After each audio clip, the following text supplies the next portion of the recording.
Welcome to another episode 2 of Geezer Gaming News. I'm Warthog for geezersandarms.com, and let's just go through the last several days up to a week of big, major, or minor gaming news throughout the industry. First up, we have Path of Exile launched on Steam today. The beta was a 9-month beta. And apparently it stopped, and now you can download it for free on Steam. And the big thing with the kind of debut of the official final game, there will be guilds, challenge leagues, new PvP game modes, and the like. So check it out. It is kind of a MMO style Diablo type of game. If I remember correctly, the beta released a little bit after Diablo launched, and it was actually a pretty decent alternative to Diablo. So there was a couple nice things that I enjoyed it. So check it out. I've downloaded it tonight. I will probably play it a little bit and see how it goes from there. Next up,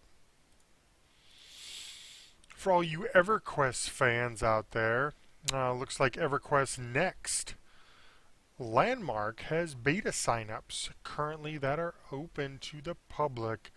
What this Landmark beta signup is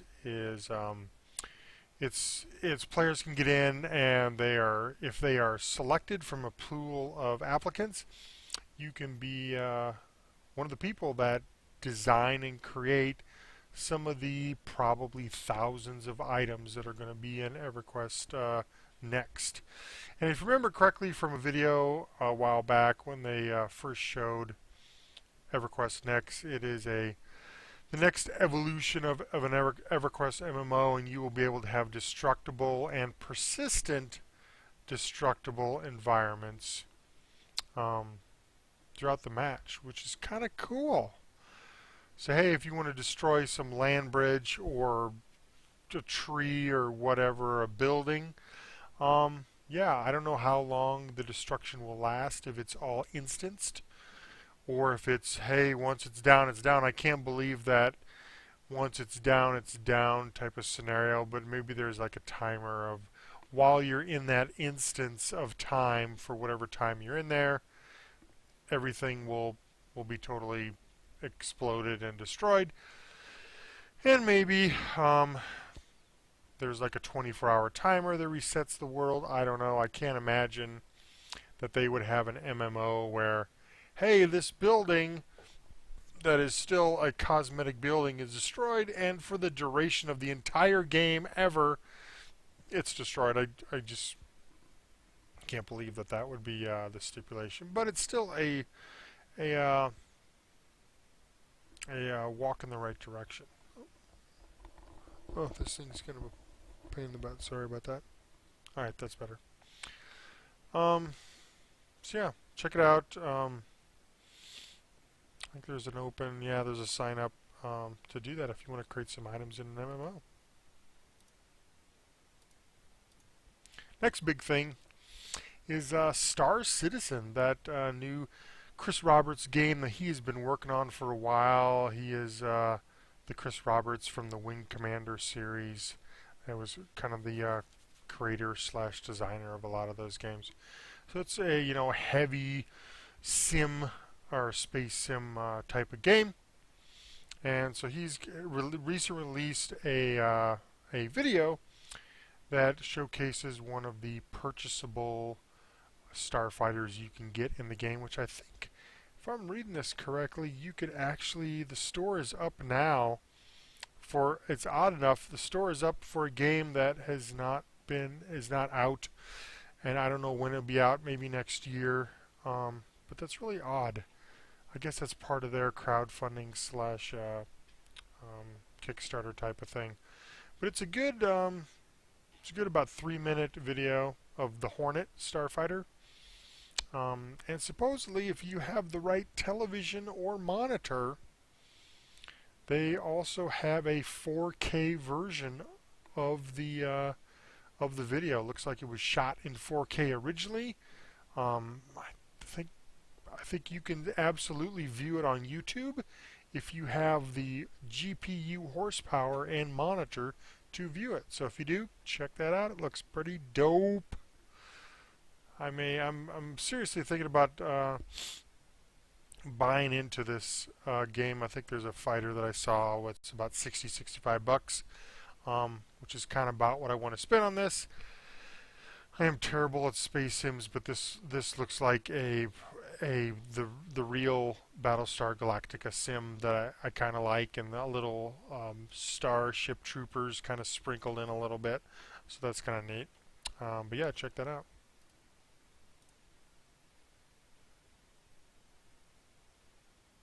Drink time.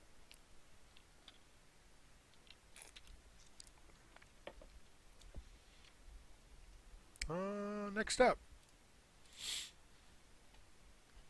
we got Assassin's Creed Liberation HD being released this coming January, beginning of January. PS3 is January 14th. PC is January 15th. I am intrigued about this because this Assassin's Creed Liberation originally or currently is out on just the Vita alone, and it follows a female protagonist, and I believe the New Orleans area, kind of colonial times. It kind of fits with the same kind of time period as Assassin's Creed 3.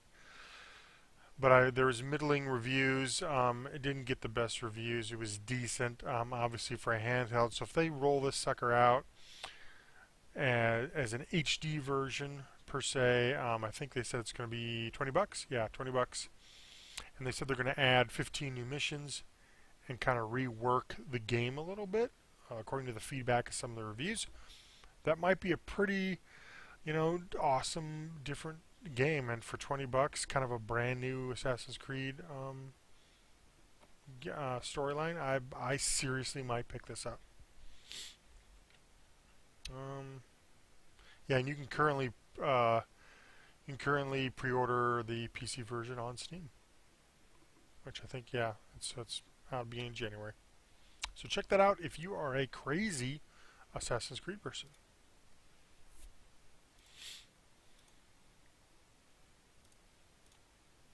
Next up, PS4 will launch with real name IDs, which is exact same thing that Xbox One announced, I think a couple weeks ago, 2 or 3 weeks ago. Let's see if it talks about, yeah, it'll be delayed beyond launch, so it won't be there at launch. But I think, as I mentioned on the Xbox One news of this same stuff, I'm cool with people knowing what I'm doing and such, because that's the kind of guy I am. I don't know if I want someone to have my real name, because guess what? Guess what, America, or the world? It is highly possible that if you put your real name out there and you maybe add a couple more tidbits of information like, hey, this is the state I live in, or if you're dumber, this is the city I live in. It is highly possible that someone could easily Google using your name, city, or state and find you if you piss them off online for whatever reason. So that's great for people that want to do that. I'm not an idiot. I don't troll people like some teenagers do and some immature older people do, but I'm still not going to be dumb enough to put my real name out there for anyone that I play with online to do.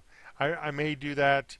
I'm sure there's a setting to do it for just my friends list. I may do that, but I probably won't. That's too much information in my professional opinion. So don't. I would say don't do that. Don't do that. What else we got here? Batman Arkham Origins, which does come out this Friday, which I believe, what date is that? 25th of October. So yeah, in a couple days, this Friday, that game comes out. It is, from my understanding, it is not Rocksteady that is doing the development work for this. It is a Warner Brothers studio joint. Can't remember what studio they're doing, but it's definitely not Rocksteady. I assume Rocksteady was probably consulted on it, a little bit of the mechanics, and they probably borrowed assets and such from the prior Rocksteady Batman games, but it is not them. And yeah, they recently did a 17-minute kind of talk through trailer for it, kind of going through the different mechanics of the game and stuff like that. Oh my God, it was. I thought it was a big yawn fest. Um, yeah, here's Batman in Arkham City, kind of as Batman was kind of getting going. Um, and if you haven't seen the video, I at least say go out and check the video. But I would definitely say that it's very it's like a blander, is that a real word? Blander? A blander version of the prior Batman games. Just because I don't think there's going to be a lot of like super well-known characters to kind of play off of. Black Mask is obviously the main protagonist. He puts a reward on Batman's head, and I think 10 assassins or so, which I don't know how well known these assassins are. I think Deathstroke is one of them. Come and try to take out Batman. It looks a lot like normal stuff. I don't know. Maybe I'm going to be wrong. If there's a demo, I will check it out absolutely. But it looks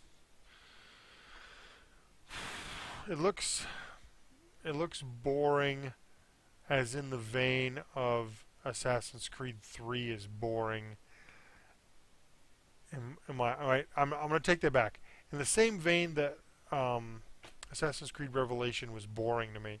It's the same setting for the most part, but there's not much innovation with stuff. And Rocksteady did a great job in the first two games. I don't know what they're doing. I think Rocksteady is working on the next proper Batman game. Maybe it's like Gotham City, which would be huge instead of just Arkham City. I would love to have a proper like Gotham City size where you actually are able to drive around anywhere in like the Batmobile, fly in the Bat Wing. Have it like GTA 5 but in the Batman universe. That would be cool. I would play that game. But check it out. I encourage you to totally at least look at that 17-minute video online and see what we got there. What else we got? Let's take a drink for freedom.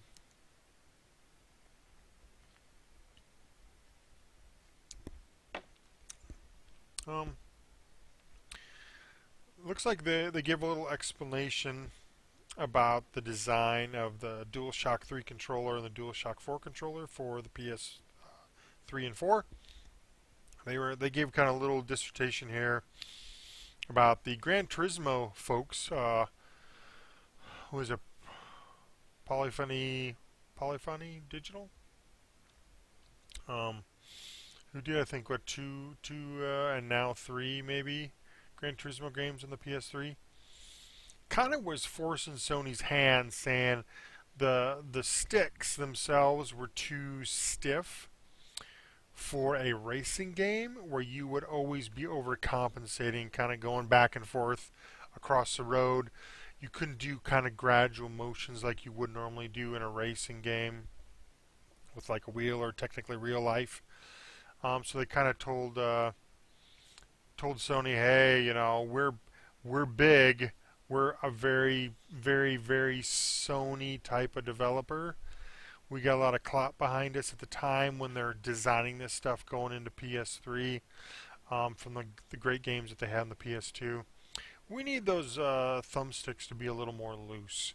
So by that regard, you don't. Those thumbsticks are not good for shooters. They're not good for shooters. So Sony obviously has admitted that yes, the DualShock 3 was designed for Gran Turismo games, which seems stupid because there was only like 2 or 3 in the whole life cycle.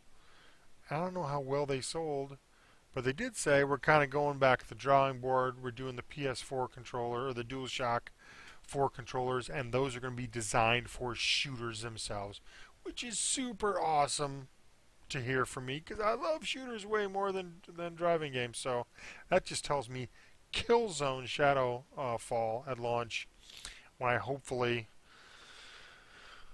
get my PS4 through Amazon. I'm kind of on the notify list to see if I can snag it or not. That's great. That's good news all around. Super happy about that.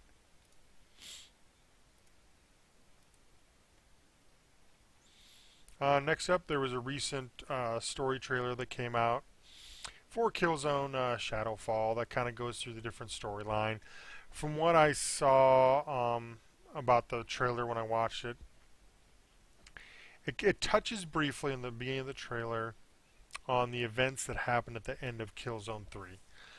Spoiler, fast forward a little bit, end of Killzone 3, the Hellgas, or the Hellgas leader, per se, or protagonist, kind of nuked his own planet of Helgen, from what I understood. So, that tells me, and then they kind of show that, hey, all the remaining Hellgas got in their ships, somehow ended up on a planet with the ISA or humans or something to that effect.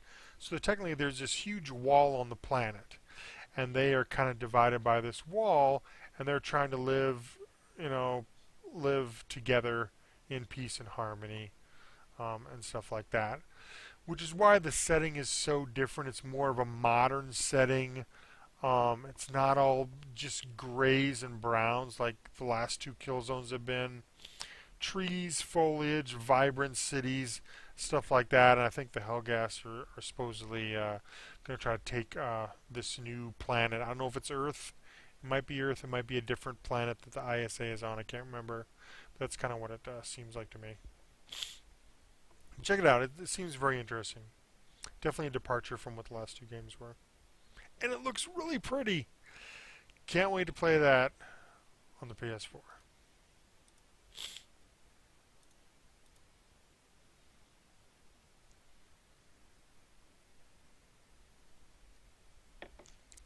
Next big thing, I thought was big, is they announced yesterday, I think, yeah. Yesterday they announced Titanfall is going to have a collector's edition.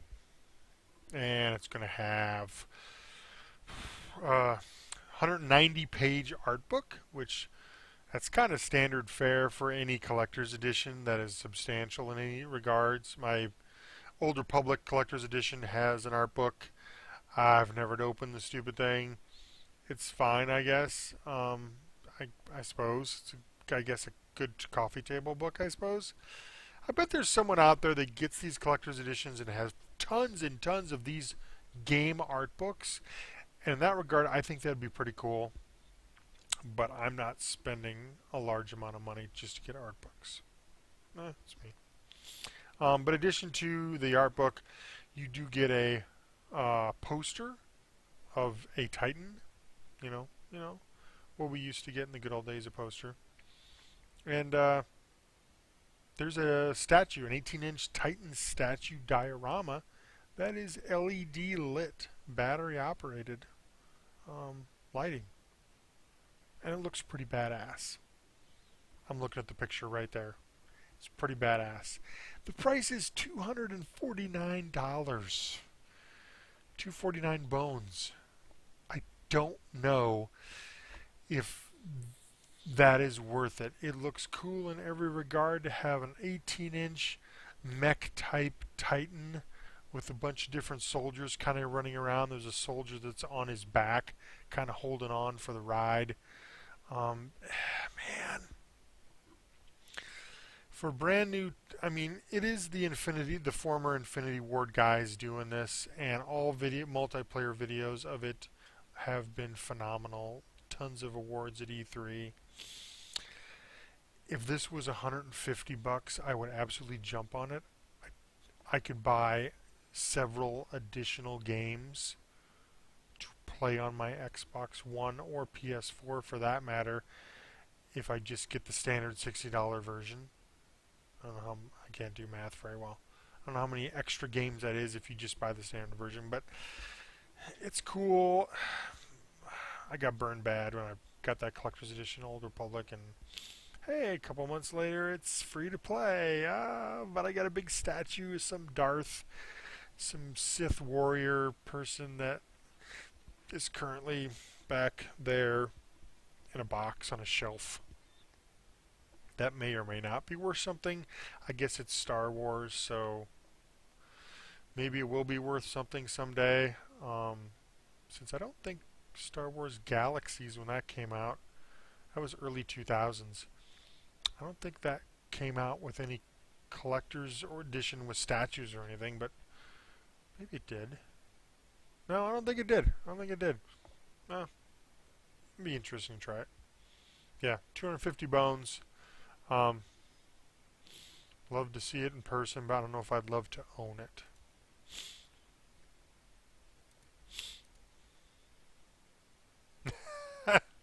The next one's up is the latest story trailer from Battlefield 4. This is all over the internet these last couple days. Other than this is DICE, and I love DICE to death, don't get me wrong, but this is blatantly countering anything that Call of Duty has done with Ghosts recently.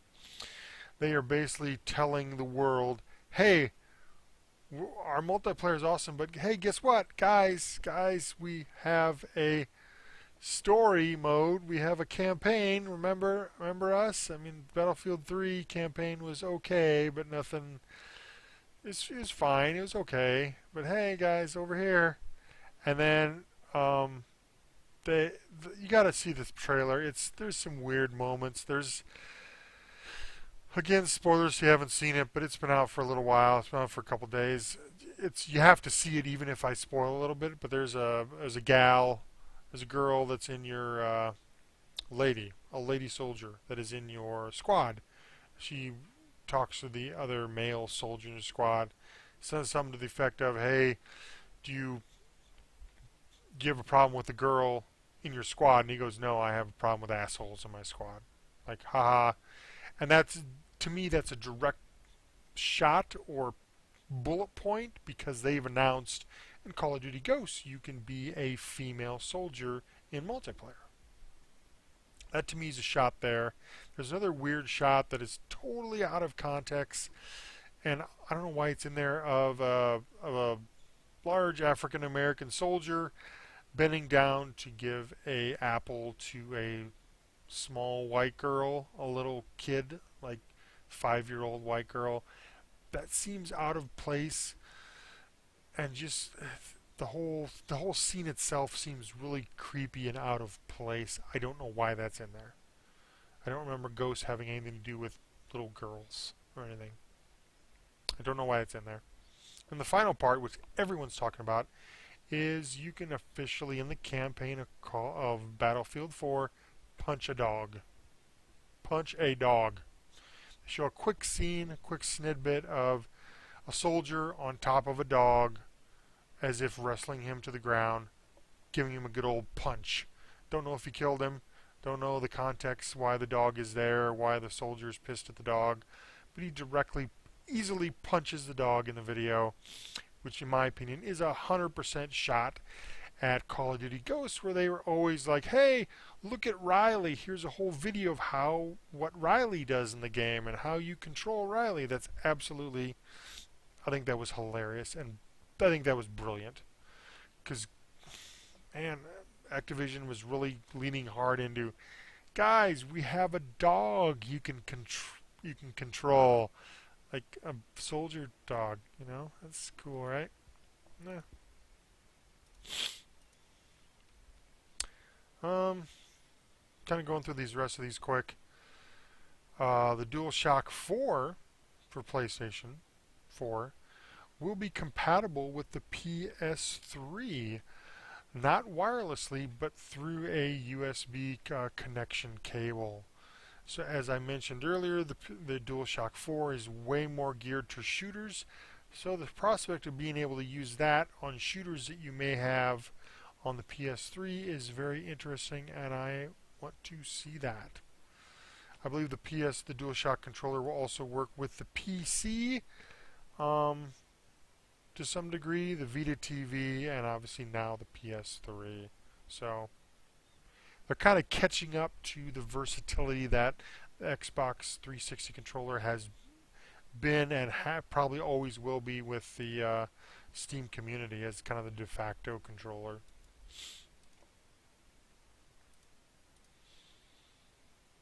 What we got here? Xbox One third-party headset adapters are coming in 2014.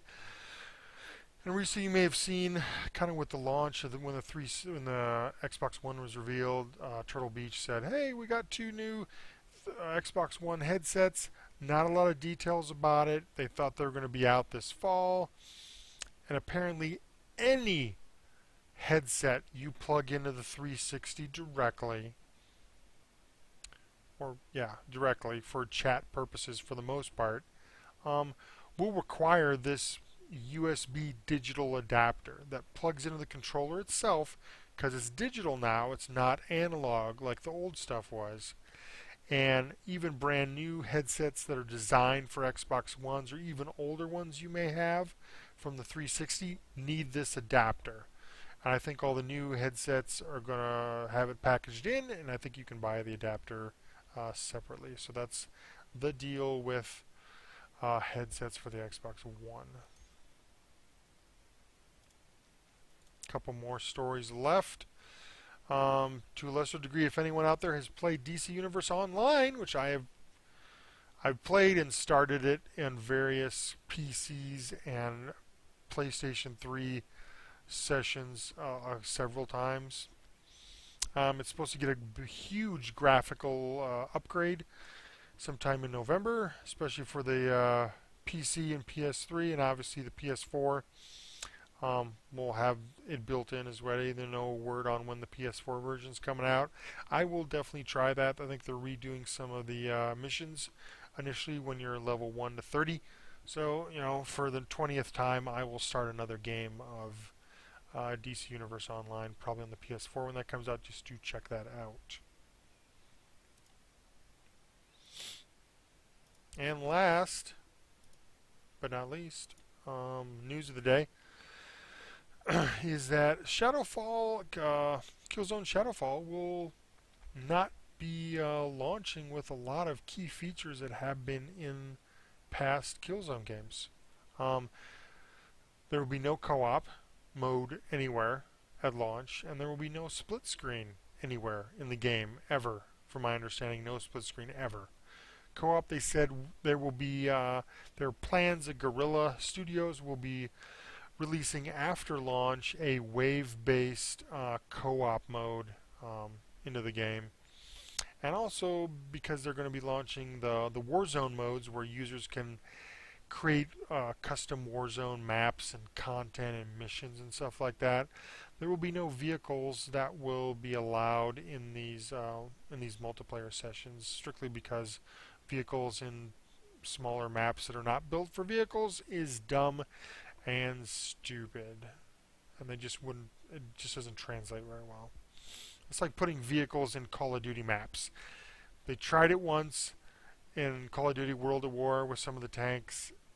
It was interesting at best, but the tanks really got their ass handed to them for the most part that I've played those modes with tanks in them. It is what it is, right? Um, that's all I got today. Thanks for watching Geezer Gaming News. I have been Wartdog from geezersandarms.com, and see you next week when we have more great and awesome news to talk about, and hopefully I can reveal that I've maybe pre-ordered a PS4 by then. We'll see how nice Amazon is and send me my little notification if they get some more stock in. We shall see. But thanks for watching. Please comment, like, or subscribe below if you have enjoyed yourself. And we'll see you guys next time. Catch you later.